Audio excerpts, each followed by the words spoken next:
2026년 2월 20일 주일 신도의 주일 예배를 하나님께 올려드리겠습니다. 다 함께 찬양으로 하나님 앞에 나아가겠습니다.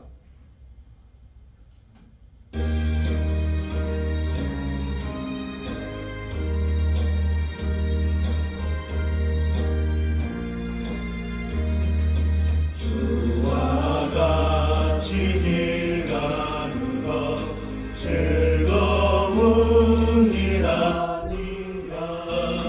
우리 주님 걸어가신 발자취를 밟겠네.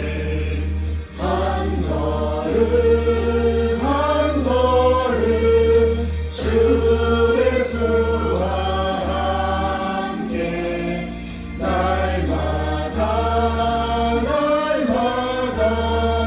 우리 걸어가리. 어린아이 같은 우리 미련하고 약하나 주의 손에 이끌리어 생명길로 가겠네. 한 걸음 한 걸음 주 예수와 함께 날마다 날마다 우리 걸어가리. 꽃이 피는 들판이나 험한 골짜기라도 주가 인도하는 대로 주와 같이 가겠네.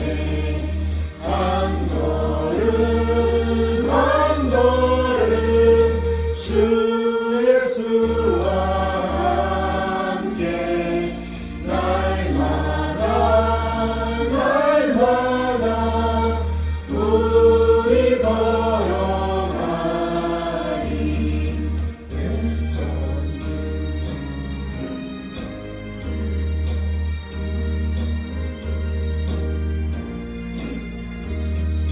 내 선지자의 목같이 우리들도 천국에 들려 올라갈 때까지 주와 같이 가겠네.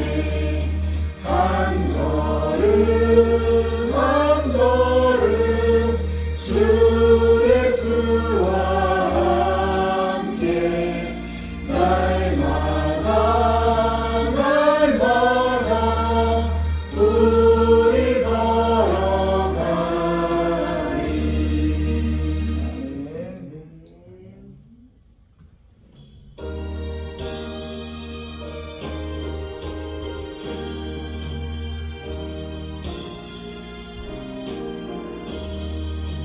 내 주의 보혈을 정하고 정하다 내 죄를 정케 하신 주 날 오라 하신 나.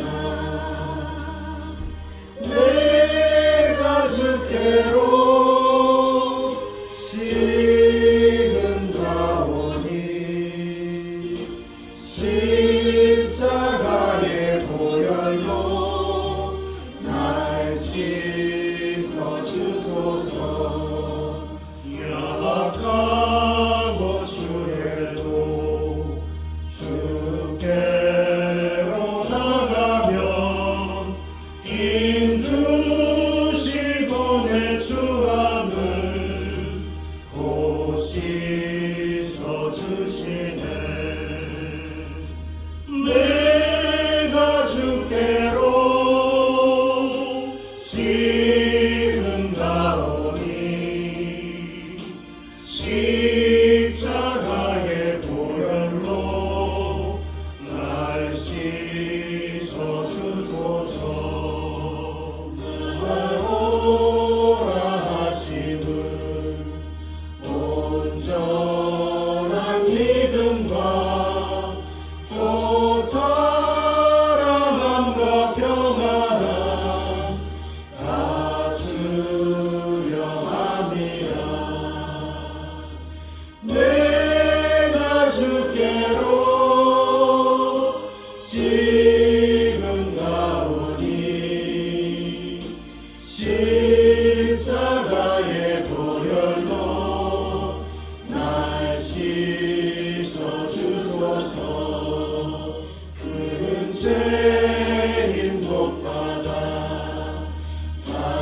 길을 얻었네. 한없이 넓고 큰 은혜 베풀어 주소서. 내가 주께로 지금 나오니 십자가의 보혈로 날 씻어 주소서.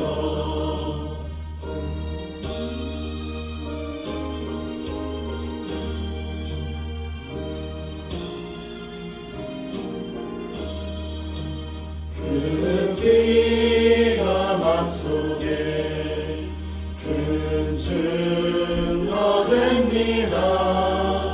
내 기도 소리 들으사 다 허락하소서. 내가 주께로 지금 나오니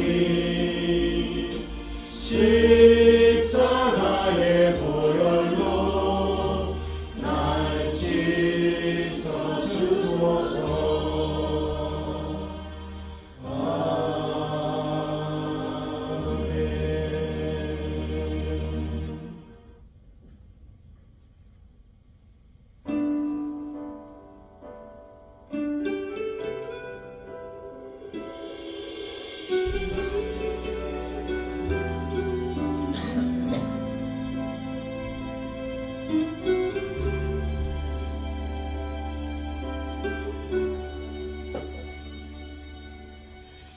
예수 나의 좋은 치료자, 그의 눈이 머무는 곳은 나의 슬픔과 고통. 고개 들어 그의 눈을 볼 때에 난 알네. 예수 나의 좋은 치료자. 예수 나의 좋은 치료자, 그의 손길이 한 곳은 나의 상처와 아픔. 영원히 흐를 것 같았던 눈물 감아주네. 예수 나의 치료자.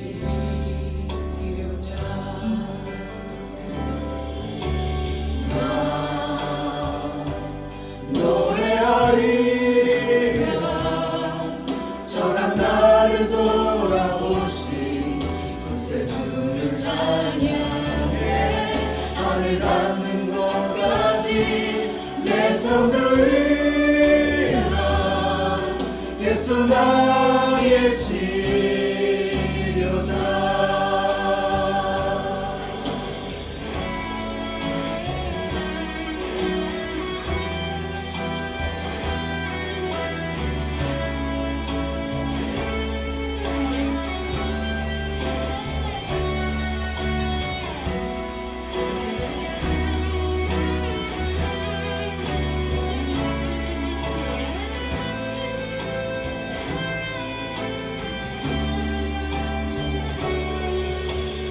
예수 나의 좋은 치료자,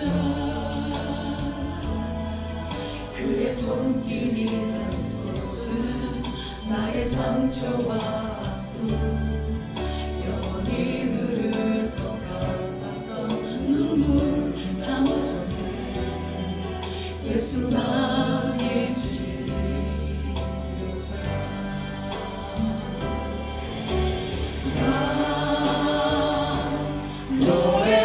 노래하리라. 전한 나를 돌아보신 구세주를 찬양해. 하늘 닿는 곳까지 내 손 들이라. 예수 나의 치료자.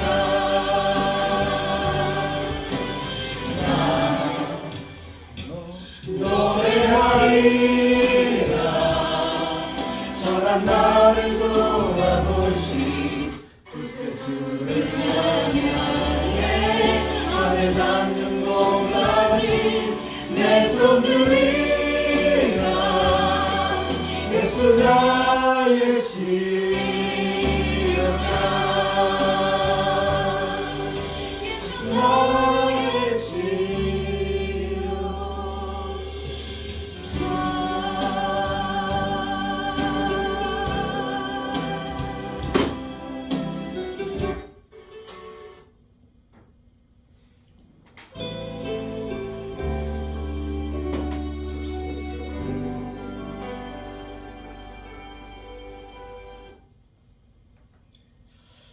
자, 다 함께 합독하시겠습니다.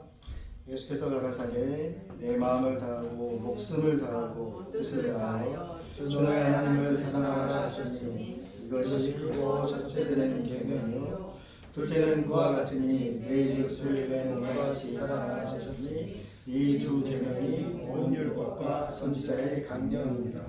아멘. 사랑과 내가 충만하신 아버지 하나님, 오늘도 저에게 맛있는 음식과 또 사랑의 친교와 또 귀한 영적인 참 양식 되시는 예수님을 허락해 주셔서 감사합니다. 오늘 오후에도 또 우리가 마음을 다하고 뜻을 다하여 힘을 다하여 주의 보좌 앞으로 나아갑니다. 하나님께 주시는 오직 그 말씀에 우리가 순종하였음으로 우리에게 복을 더하여 주시옵소서. 주는 종을 통하여서 오직 주님의 은혜만이 드러나기를 기도합니다. 예수 그리스도 이름으로 기도합니다. 아멘. 노래가 안 나오네.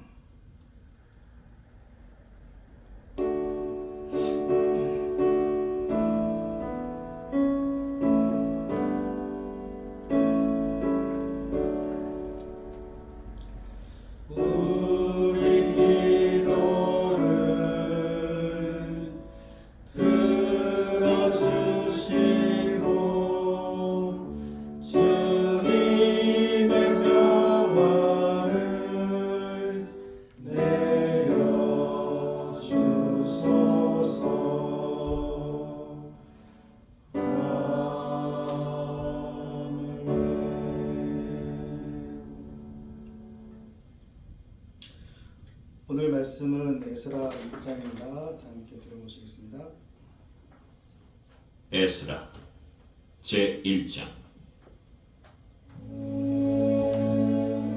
바사왕 고레스 원년에 여호와께서 예레미야의 입을 통하여 하신 말씀을 이루게 하시려고 바사왕 고레스의 마음을 감동시키시매 그가 온 나라에 공포도 하고 조서도 내려 이르되 바사왕 고레스는 말하노니 하늘의 하나님 여호와께서 세상 모든 나라를 내게 주셨고 나에게 명령하사 유다 예루살렘의 성전을 건축하라 하셨나니 이스라엘의 하나님은 참 신이시라.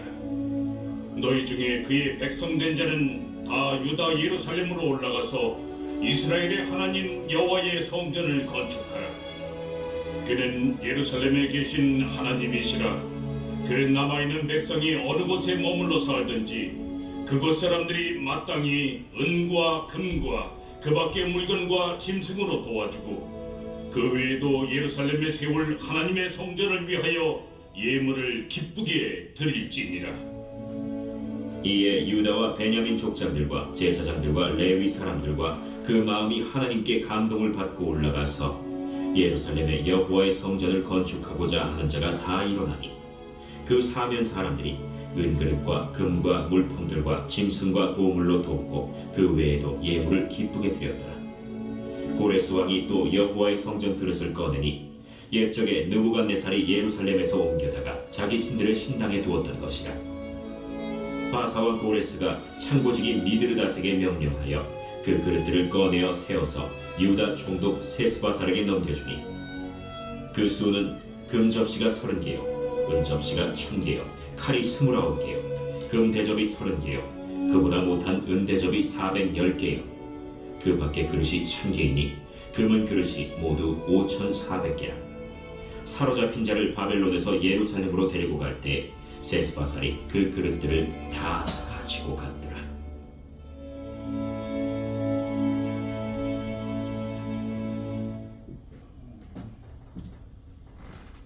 에스라. 오늘 말씀의 제목은 영원한 성전이 되신 예수 그리스도입니다. 중심 요절 한번 같이 읽어볼까요? 시작. 이에 유다와 베냐민 족장들과 제사장들과 레위 사람들과 그 마음이 하나님께 감동을 받고 올라가서 예루살렘의 여호와의 성전을 건축하고자 하는 자가 다 일어나니.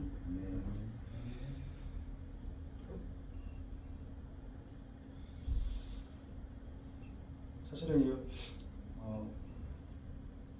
에스라서는 느헤미야하고 굉장히 관련이 깊습니다. 그래서 같이 봐야 되는데 시간 관계상 일단 함축해서 말씀드리고 같이 한번 따라가 보겠습니다. 먼저 오늘 말씀을 보기 전에 한번 우리가 고민해야 될 부분에 대해서 한번 제가 정리해 보았는데, 첫 번째로는 왜 포로들은 그 바벨론에 70년이라는 시간 동안 정착해서 거기서 나름 이제 잘 살고 있었는데 왜 예루살렘으로 다시 되돌아갔을까? 그리고 에스라와 느헤미야의 그 두 책이 주는 메시지는 우리가 하나님 앞에 뭔가를 열심히 내서 뭔가를 해야 되는 것을 전하는 책인가라는 이제 두 가지 질문을 한번 드려봅니다. 아니면 본론에 들어가기 전에 저는 항상 마음을 한번 몽글몽글. 자, 이게 퀴즈입니다. 퀴즈. 이게 그래프거든요. 이게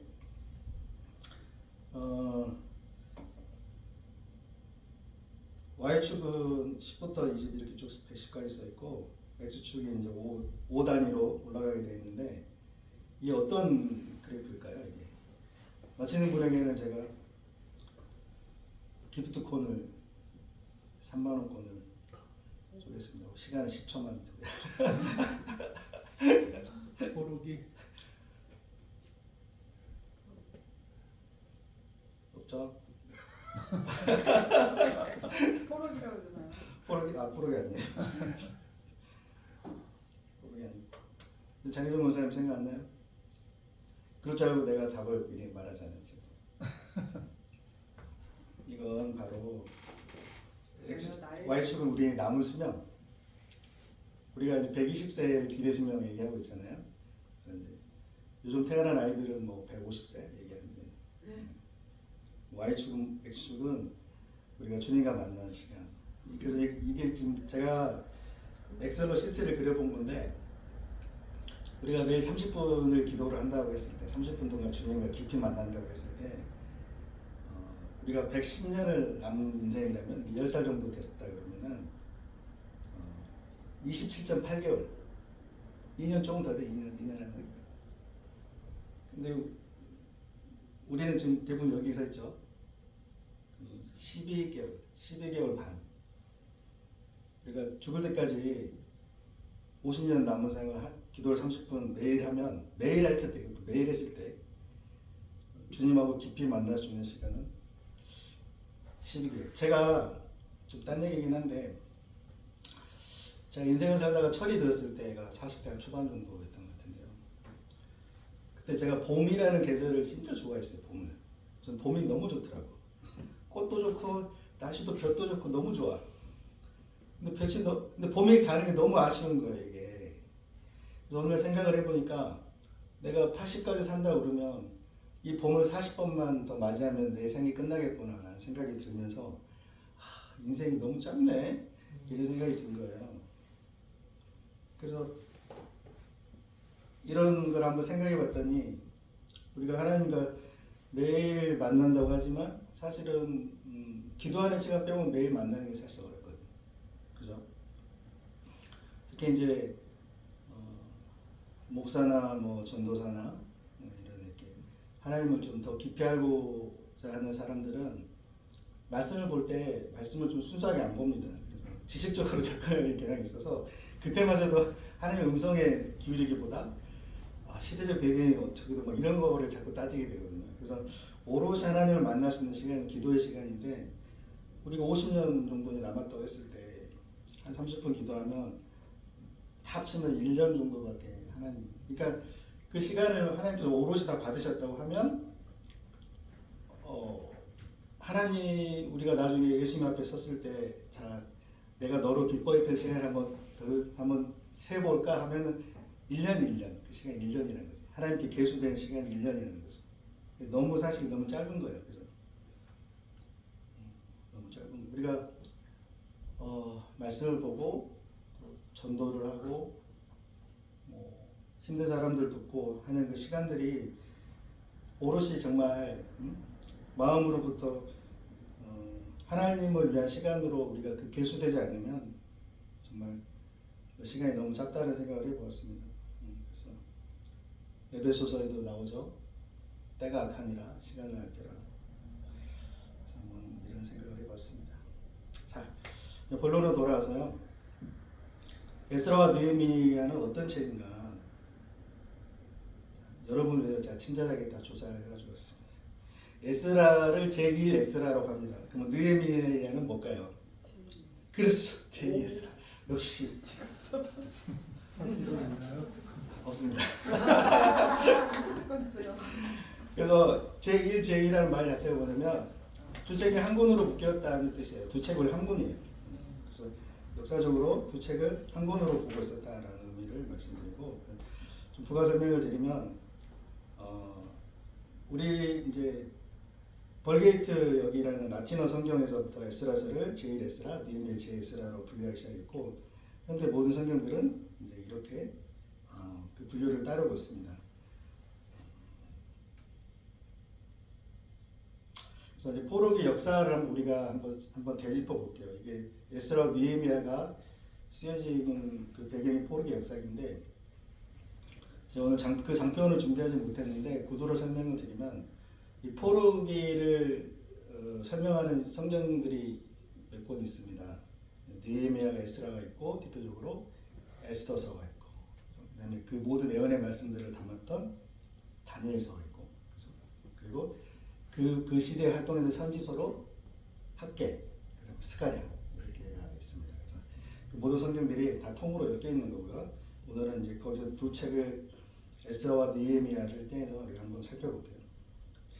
그래서 포로는 다들 아시듯이 세 번에 걸쳐서 귀환을 하게 되었습니다. 그래서 BC 530년 정도경에 술바벨과 에수아라는 제사장을 통해서 그들이 리더가 되어서 성전을 다시 재건하기 위해서 1차로 돌아옵니다. 그게 에스라 1장에서 6장까지 내용이 이제 거기에 관련된 내용이고 2차 귀환은 이제 그로부터 시간이 좀 흘러서 BC 458년 에스라 7장에서 10장 마지막까지가 이제 그 2차 귀환의 내용에 해당하는데 그때는 영적 부흥에 관련된 얘기들이 주로 쓰여 있습니다. 사실 에스라가 2차 귀환 때 돌아오죠. 그래서 1차 귀환 때 이제 쓰여졌던 오늘 우리가 보고 있는 1장의 내용은 에스라가 과거의 내용을 복귀하면서 쓴 내용이 되는 거죠. 그리고 3차 귀환은 다들 아시듯이 느헤미야가 유다의 총독으로 돌아오면서 성벽을 재건하는 내용을 담습니다. 근데 52일 만에 성벽을 다 건축했다는 얘기예요. 그리고 설명드렸듯이 이 시대를 다루는 두 명의 선지자가 있습니다. 학개와 그다음에 스가랴. 두 선지자는 학개가 굉장히 짧은 시간, 3개월 반 정도의 시간을 활동을 하고 더 이상 성경에 나오지 않습니다. 그 이후에 바로 바통을 받아서 스가랴가 꽤나 오랜 시간 활동을 하죠. 그래서 학개는 성전 건축을 축복하고 성전 건축을 독려했던 활동을 했고 스가랴는 그보다 더 나아가서 이 성전을 건축하는 것이 궁극적으로는 앞으로 오실 메시아를 상징하는 그런 일이었다는 것을 이제 우리가 알게 하는 그런 사역을 하였습니다. 자, 에스라와 느헤미야를 어떻게 읽을 것인가? 제가 왜 말씀을 드리냐면 여러분은 모르겠는데 저는 에스라와 느헤미야를 예전에 읽을 때 이거 왜 재미없는 이 책을 이렇게 중간에 보면 에스라가 귀환했던 사람들 이름을 또 다 적어놓습니다.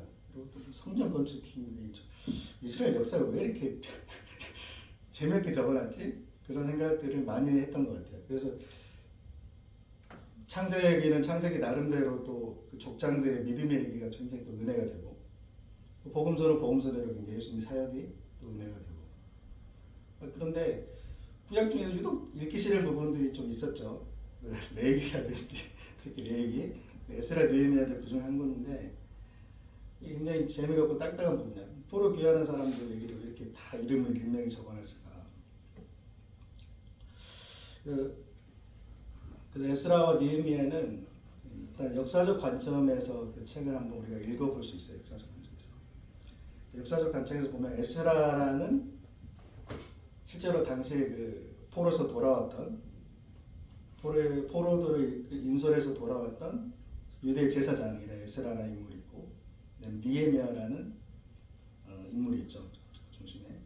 이들이 각각 했던 역할은, 에스라는 성전을 재건하고 이스라엘 민족을 영적으로 정화했던 그런 사역을 했고, 느헤미야는 성전이 이제 다 지어놨는데 성벽이 없는 거예요.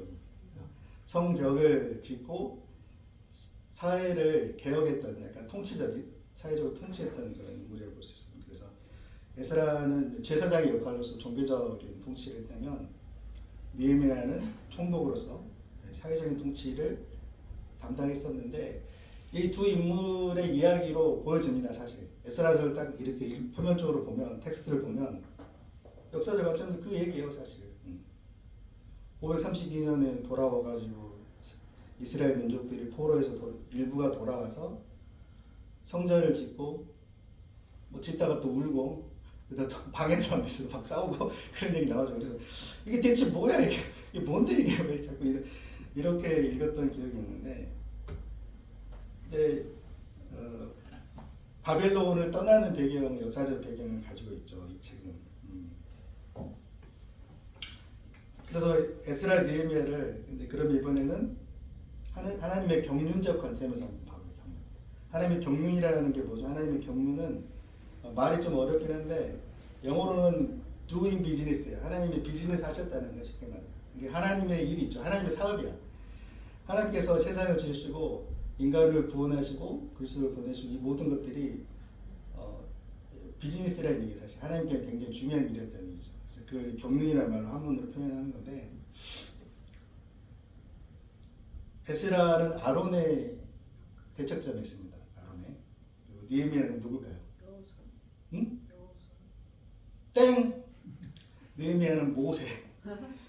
그러니까 아론이 제사장이었죠. 출애굽을 당시에. 모세가 이스라엘 민족을 실제로 이끌었던 지도자로서, 리더로서 강력한 리더의 역할을 했었죠. 그래서 이들의 역할이 에스라와 느헤미야의 역할과 굉장히 흡사합니다. 보면. 자, 이 얘기는 여기까지 잠깐 하고 마무리하고 다시 나중에 정리할게요. 그리고 다음 주제로 넘어가면, 그들은 왜 돌아왔을까? 굉장히 중요한 내용인데, 에스라 1장 5절에 보면 이런 말씀이 있습니다. 유다와 그다음에 베냐민 족장들, 또 제사장들, 레위 사람들, 그리고 이 외에 그 마음이 하나님께 감동을 받고 예루살렘 땅에 돌아와서 여호와의 성전을 건축하고자 하는 자, 다 일어나서 돌아왔다는 얘기를 하고 있습니다. 그들은 왜 돌아왔을까? 표면적으로는 성전 짓기 위해서 돌아왔죠. 성전 짓기 돌아왔는데, 우리가 에스라서를 하나님의 구속사적 관점에서 좀 더 깊게 이해할 필요가 있습니다. 그렇지 않으면 이 에스라와 느헤미야 이야기는 좀 따분한 그냥 이스라엘 역사 이야기로밖에 보이지 않아요.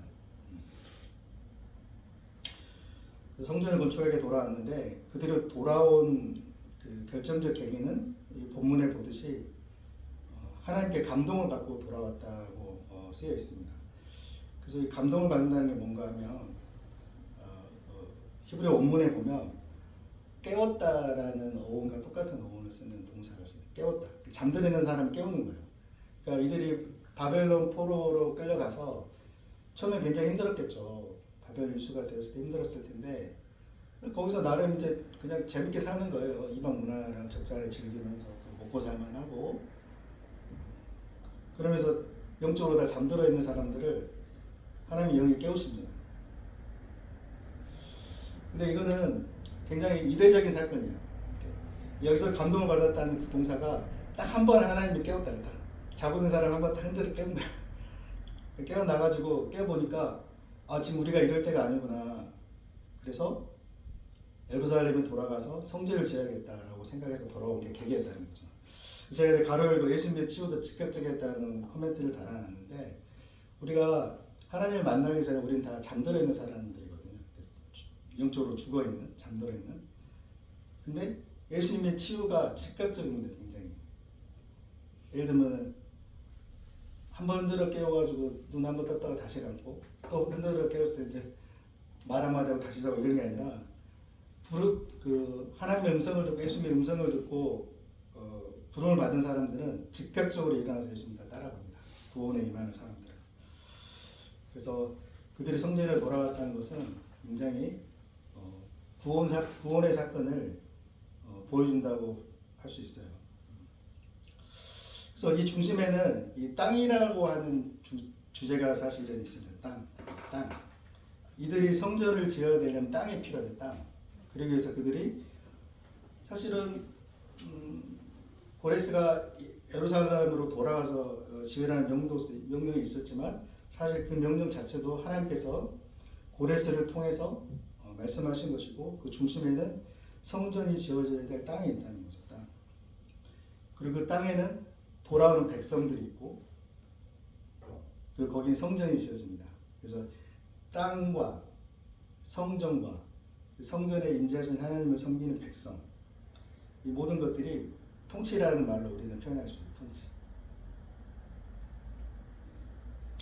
그래서 오늘의 핵심 주제가 될 것 되는데 구원은 하나님의 통치 행위라고 보시면 됩니다. 통치 행위. 구원을 요즘 현대 교회는 그런 사람들이 많아요. 하나님은 사랑의 하나님이시니까 우리는 한번 구원받았으니 하나님이 뭘 해도 용서하시겠지라고 생각하고 신앙생활을 하는 분들이 꽤 많은 걸로 보입니다. 중요한 사실은 개인의 구원적인 사건이 절대 아니에요. 이게 무슨 말이냐면 우리는 다 각자 부름을 받아서 구원을 받긴 했어요. 사실 하나님이 다 부르는 시간이 개인마다 다 차이가 있고 다르다는 것이죠. 근데 그 구원의 목적은 결코 개인적이지 않다는 얘기를 좀 드리는 겁니다. 그러니까 정리하면 우리가 구원은 하나님 앞에 다 각계 부름을 받고 개인적으로 구원을 받았지만 그 구원의 목적은 그 통치의 목적은 다 개인적이지 않다는 거예요. 우리는 하나님의 백성으로서 다 부름을 받은 것이고 그 구원의 목적은 하나님의 통치를 위한 것이다라는 거죠. 그래서 땅의 역사로 하나님의 구속사를 한번 살펴보면 이렇게 돼요. 처음에 에덴에서 하나님의 에덴에 아담과 하와를 지으시고 두셨죠. 거기서 하나님이 같이 인간과 최초 인간이 아담과 하와와 교제하시고 최초의 통치를 시작하신 겁니다. 그리고 우리는 그 결말이 어떻게 된다는 걸 이미 알고 있죠. 새하늘과 새 땅을 통해서 하나님께서 영원한 통치를 이루실 것이다. 그래서 하나님의 구속사적 경륜으로 봤을 때 에덴에서 이제 그 인간들이 하나님과 교제하고 있는 그 시기를 작정의 시기로 볼 수 있고 새하늘과 새 땅이 아직 도래하지는 않았지만 우리는 도래할 거로 믿고 있는 그게 이제 그 작정의 성취죠. 하나님이 그러니까 새하늘 새 땅은 하나님이 구원 역사를 이루어가면서 이제 요즘 됐으니까 한번 이런 계획도 한번 해볼까 이런 게 아니라는 거예요. 처음부터 새하늘과 새 땅을 마음에 두시고 작정하셨고 그걸 이루셨다는 거죠. 그래서 에덴 이후에 애굽의 포로기가 있었고 그럴 때 하나님은 애굽의 포로들을 모세를 통하여 부르시고 약속의 땅으로 부르십니다. 그리고 나서 시간이 흐르다가 이스라엘은 범죄하고 실패하고 바벨론을 끌려가고 하나님은 다시 이번에 또 약속의 땅으로 부르십니다. 그리고 결국에 마지막에 그리스도를 통하여서 새하늘과 새 땅으로 우리를 영원히 영접할 것을 우리 믿고 있습니다. 그래서 그 작정과 성취 사이에는 언약과 계시가 하나님의 언약과 계시가 있고 그 중심에는 예수 그리스도가 있고 예수 그리스도 통한 구속의 사건이 있는 것이죠. 그러니까 땅의 역사를 보면 사실은 성경을 여러 관점으로 우리가 볼 수 있지만 땅으로 약속의 땅을 기준으로 봤을 때 이 구속사는 이런 스토리로 성경 전체가 이루어져 있어요. 그냥. 하나님께서 에덴에서의 그 인간의 교제를 회복하고 싶으신 거예요. 너무 그때가 너무 좋았던 거야. 아브라함하고 우리는 어떻게 하나님의 아브라함과 어떻게 지내는지 우리는 알 수는 없지만 제가 제 창세기 성경을 보면서 제 가슴을 굉장히 울렸던 부분은 하나님께서 아담아 아담아 부르시거든요. 범상원에서. 근데 그 하나님의 그 음성이 저는 굉장히 좀 마음 아프게 느껴졌습니다. 하나님이 범죄한 아담을 부르시는 대목인데 이 범죄를 알고 계심에도 아담을 숨었고 하나님께서 그 아담을 부르십니다. 그래서 하나님께서는 그 아담과의 그 시간들이 너무 좋으셨던 것 같아요. 그래서 그 아담과 있었던 에덴의 시간들을 회복하시기 위해서 성막을 애굽에서 나오자마자 짓게 하십니다. 우리 같으면 보통 그러지 않겠어요? 야 가나안 땅에 들어가서 어차피 지네 거기 가서 영년 살아야 되니까 무슨 광야에서 그걸 힘들게 지어 이럴 것 같은데 하나님은 절대 그렇게 안 하시고 그 광야 척박한 그 곳에서 성막을 짓게 하시고 거기에 굉장한 영광으로 임하십니다. 구름으로. 그 성경의 모든 역사는 하나님께서 우리와 함께 하시고자 하는 그런 어떤 교제, 사랑의 시간들로 우리가 볼 수 있습니다. 그래서 돌아온 백성들이 처음 한 것이 무엇이냐? 예루살렘의 성전의 기초를 놓는 일을 하죠. 3장의 내용인데 성전의 기초를 놓는다는 얘기는 우리가 이렇게 이해해 볼 수 있어요. 요한복음에서는 이 말씀을 이렇게 얘기합니다. 말씀이 육신이 되어 우리 가운데 거하시네. 그러니까 현대 기독교인들이 그 신앙생활을 오래 했음에도 굉장히 메말라 있고 그들의 정체성을 알지 못하는 이유는 무엇일까? 오늘 에스라서를 읽어보면 그들이 그런 이유는 잠에서 못 깨는 이유도 있겠지만 잠에서 깨어났다고 해도 그들의 마음속에 성전을 짓지 못하기 때문에 왜 성전을 짓는 게 그러면 중요한가?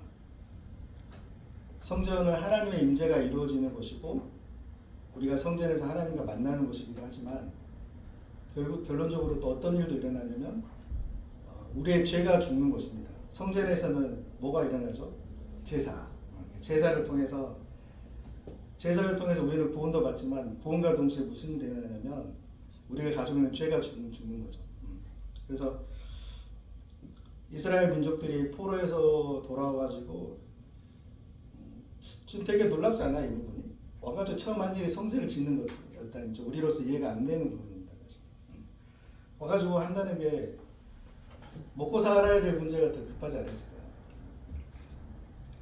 그래서 밭을 기경하고 수로를 확보하고 뭐 그런 일들이 더 급했을 것 같은데 아니 의외로 성전을 짓는 일을 시작합니다.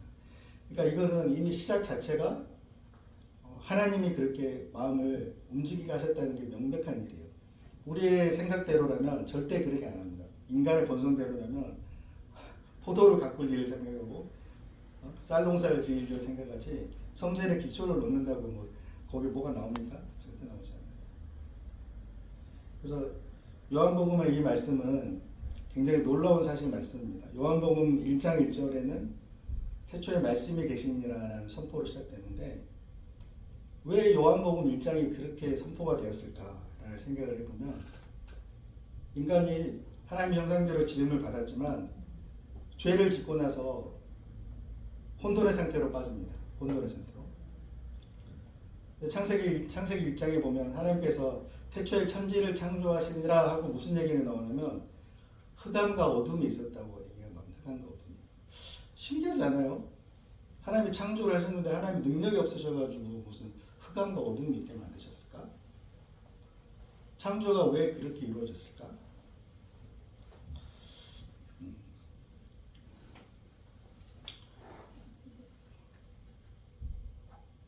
창세기를 쓴 게 모세죠. 세상의 기초가 놓여지고 창조된 지 2000년이 넘어서 모세가 하나님의 영감으로 창세기를 적었는데 우리 인간은 하나님의 형상대로 지음을 받았는데 결국은 범죄에서 흑암에 떨어졌다는 것을 상징적으로 보여준다고 봅니다. 예수님께서 이 땅에 오셨을 때 태초에 말씀이 계셨고 그 말씀은 창조를 이루셨던 예수 그리스도를 보여주는데 그분이 우리에게 오셨다는 거죠. 그건 이미 우리가 영적으로 예수님이 오셨을 때 모든 인류가 흑암 가운데 놓여 있었다는 것을 나타내는 말씀입니다. 그래서 이 에스라서는 결국에는 모든 인류, 하나님 앞에 백성으로 부르받는 모든 인류들을 하나님께서 부르시고 그들의 마음을 새롭게 창조하기 위해서 그리스도를 보여주는 하나의 예표라고 볼 수 있는 거죠. 이스라엘 역사 이야기도 물론 텍스트로는 우리가 표면적으로 이해할 수 있지만 본질적으로는 우리 마음의 영원한 성전이 되실 예수님을 보여주는 것, 그리고 우리 마음에 그 성전을 짓지 못했을 때, 짓지 않으면, 그 성전을 짓지 않으면 결국에 우리의 신앙이라는 것은, 우리의 신앙은 결국에 혼돈밖에 되지 않는다는 걸 보여주신 겁니다. 그래서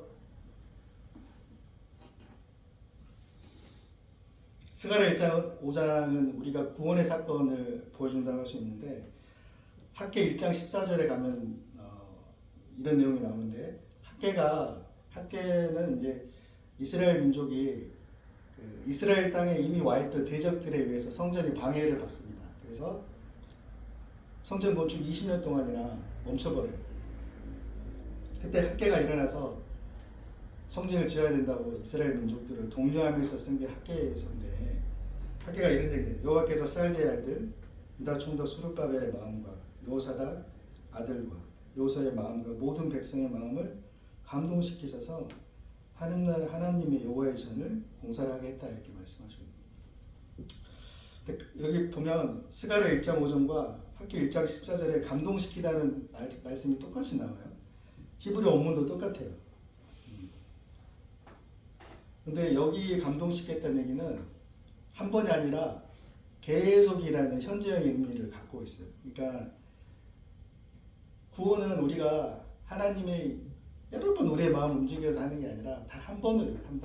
하나님 딱 부르시면 하나님이 택하신 사람은 그 부르심의 음성에 응답합니다.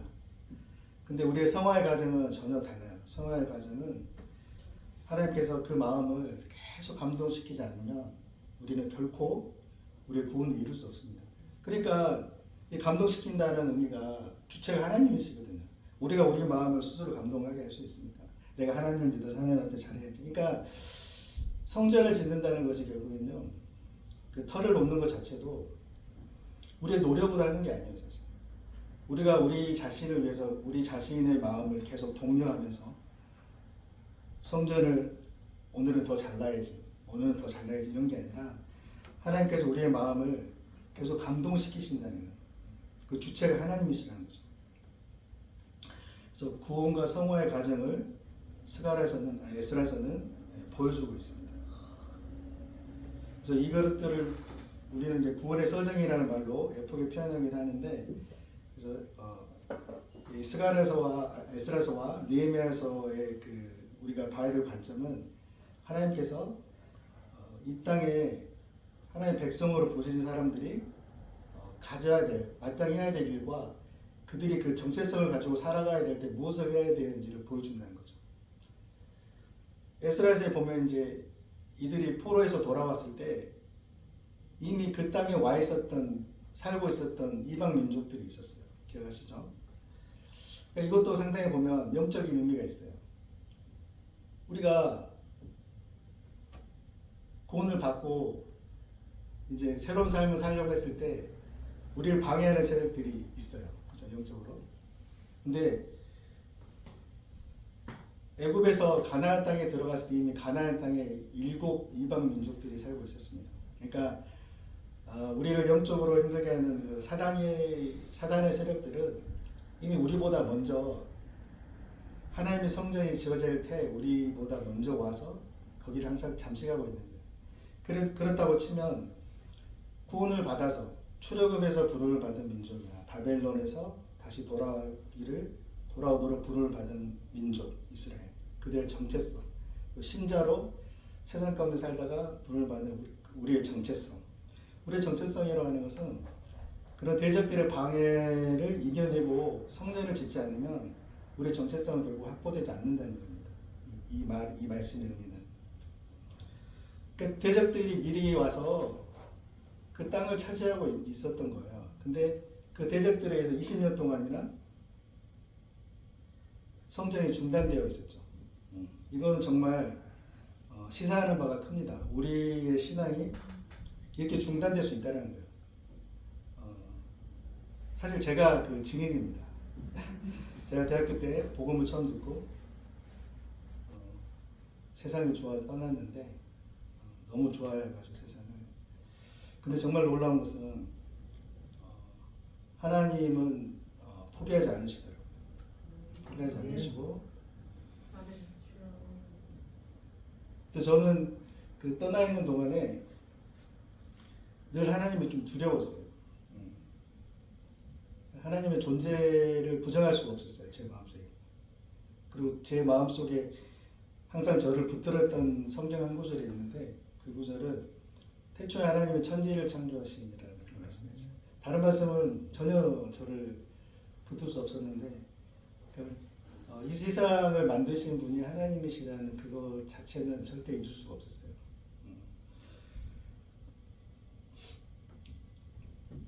그래서 정리하면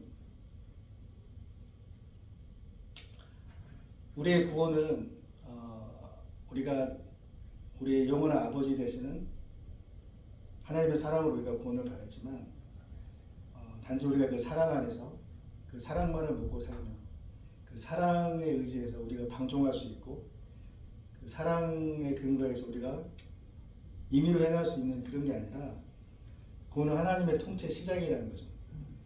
현대 그리스도인들은 이 정체성을 깊이 깨달아야 될 필요가 있어요. 사실. 나는 구원받았기 때문에 내 구원은 절대 취소될 수 없는 것이기 때문에 내가 임의로 행할 수 있다라고 하는 그 교만. 우리가 그 윤 전 대통령 때문에 우리 나라가 굉장히 힘든 일이 겪었죠. 그리고 또 지금 뭐 국회에는 차별금지법이 발의가 돼서 굉장히 문제가 있다고 합니다. 이런 많은 일들 가운데 우리는 어떻게 살아야 될까라는 고민을 안 할 수가 없는데 의식이 있는 기독교인이라면. 그래서 저는 이 현대 이 문제의 본질을 선과 악의 대결로 보지 않습니다. 그러니까 하나님을 제대로 믿는 사람은 선, 하나님을 제대로 안 믿는 사람은 악, 이게 아니라 본질적으로 지금의 문제는 선과 선의 대결이다라고 볼 수 있어요. 이게 무슨 말이냐면 왼쪽의 선도 자기가 옳다라는 거야. 오른쪽의 선도 자기가 옳다라는 거야. 윤 대통령을 지지하는 사람, 그를 지지하지 않는 사람, 다 자기가 옳다라는 거야. 자기 기준에는 다 자기가 선이에요.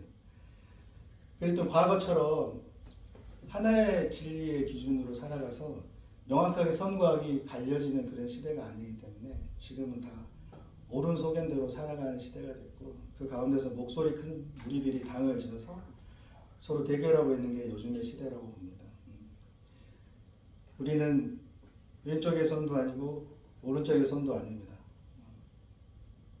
우리는 오직 하나님의 나라, 민주주의를 위협한다는 이유 때문에 일부 기독교인들은 공산주의를 당연히 싫어하고 그리고 제대로 통치 행위를 보이는 국가의 원수를 비방하고 하는 일들을 합니다. 근데 하나님의 나라는 민주주의가 아니에요. 사실 엄밀히 말하면. 하나님의 나라는 하나님의 나라고 하나님의 나라는 하나님께 통치하는 나라지 결국 민주주의가 아닙니다. 우리는 그걸 헷갈려서는 안 됩니다. 그래서 신자의 성화는 결국 이 통치에 대한 순복이고 순종인 것입니다. 신자의 성화가 나의 열심이나 하나님의 통치와는 상관없는 정체성.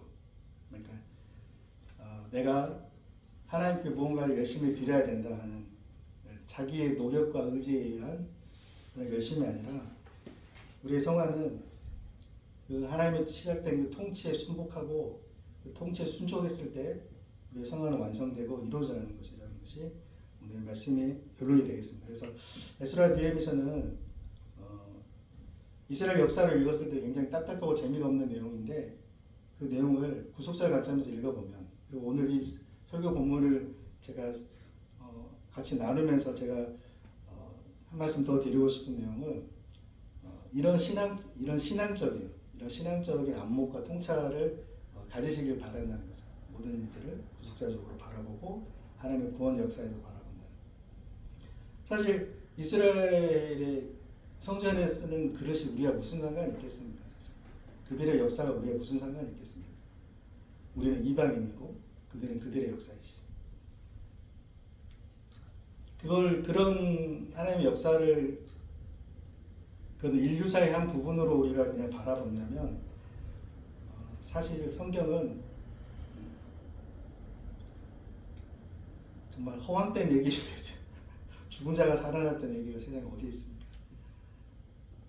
하지만 우리는 그 하나님의 통치를 믿고 하나님의 통치를 바라는 사람들로서 그런 정체성을 가지고 살아가야만이 이 성경이 말하고자 하는 하나님의 진리를 이해하고 그걸 순종하고 그걸 따르기를 원하고 또 그거에 감사할 수 있는 그런 사람들이 될 수 있을 것입니다.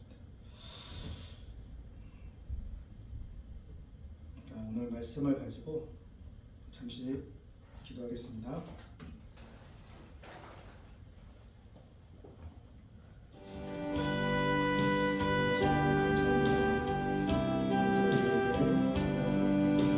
하나님의 복을 따르는 것이 무엇인지, 하나님 백성이 가져야 할 정체성이 무엇인지 말씀하십니다. 하나님, 우리의 정체성이 우리의 내면에 있지 않으면 우리가 아버지께 먼저 드리는 것이 아니라 오직 하나님께서 먼저 시작하시고 하나님께서 반드시 이루시는 그 능력과 그 역사에 인정해 우리가 서 있으며 그들을 바라고 살아가는 그런 모두가 되게 주옵소서. 어둠의 시대에 아버지에게 우리가 빛을 잃어가고 어둠에서 미끄러져 실족할까 두렵습니다. 우리의 구주 되시는 예수 그리스도께서 우리의 모든 것이 되시고 우리가 기쁠 때에도 우리가 낭만할 때에도 오직 예수 그리스도의 위로받고 예수 그리스도의 기쁨을 누리는 하나님 참 백성이 되시도록 인도해 주시옵소서. 세상이 굉장히 어둡습니다. 우리가 빛과 소금으로 향기를 내는 역할을 할 수 있도록 세워주시고 우리가 그 정체성을 잃어가지 않고 영적 세력과 싸우며 승리할 수 있도록 이끌어 주시옵소서. 부족한 이 아들에게 나의 죄악을 덮고 나의 죄악을 덮고 나를 그 허리에 이렇게 세우시는 그 허리의 성전을 지으시는 하나님의 은혜 안에서 하나님의 은혜의 앞보다 너무 사랑하는 사람이 될 수 있도록 사랑하는 중심의 모든 성도들이 그 은혜를 구별하는 은혜에 순복하는 사람이 주의 참 백성이 될 수 있도록 인도해 주시옵소서.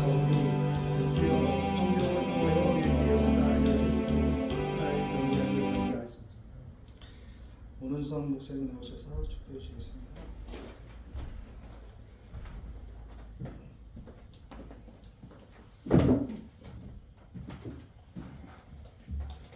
사랑과 은혜가 충만하신 하나님 아버지, 우리에게 귀한 말씀 허락하여 주셔서 감사합니다.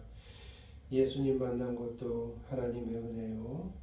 예수님 만난 이후로 우리가 구원에 이르기까지 끊임없이 주님의 말씀에 순종하며 주님의 역사하심 속에 순종하여 하나님 뜻에 합당한 삶을 살아가는 것도 하나님의 뜻인 줄 고백합니다. 하나님 아버지 이 땅 가운데 살아가는 동안에 구부러진 길도 있고 돌더미의 길도 있고 넘을 수 없을 것 같은 길들도 있지만 하나님께서 다 허락하신 것이고 예비하신 것이라면 구부러진 길도 가고 돌더미도 넘을 것이고 넘지 못할 것 같은 그러한 것도 다 넘게 될 것입니다. 그로 인해서 우리에게 역사하신 하나님을 바라보게 될 것이고 하나님께서 이 땅 가운데 주의 백성의 그러한 모습 속에 하나님 자신을 드러내므로 하나님 영광 받게 되실 줄 믿습니다. 하나님 주님께서 주신 말씀대로 순종하며 주의 통치에 순종하며 살아가는 주의 백성 되게 하여 주시옵소서. 지금은 천지를 창조하여 주신 하나님 아버지의 은혜와 우리가 죽었으나 우리를 살리신 예수 그리스도의 은혜와 우리의 생명이 다하는 그 순간까지 우리의 믿음을 지키실 성령님의 은혜가 오늘 하나님의 말씀대로 순종하여 주님께서 포로에서 구원하여 가면 가는 대로 가라고 하는 것에 순종하고 그곳에서 주의 말씀대로 순종하며 주의 말씀을 이루었던 이스라엘 백성들처럼 우리들도 주님께서 가라 하면 가고 서라 하면 서고 거기서 일을 하라 하면 일을 하며 하나님 앞에 영광 돌려드리는 삶을 살아가겠노라라고 다짐하는 주의 신교회 성도 한 명 한 명에게 하늘의 복을 내려주시기를 강력하게 축원하옵나이다. 아멘.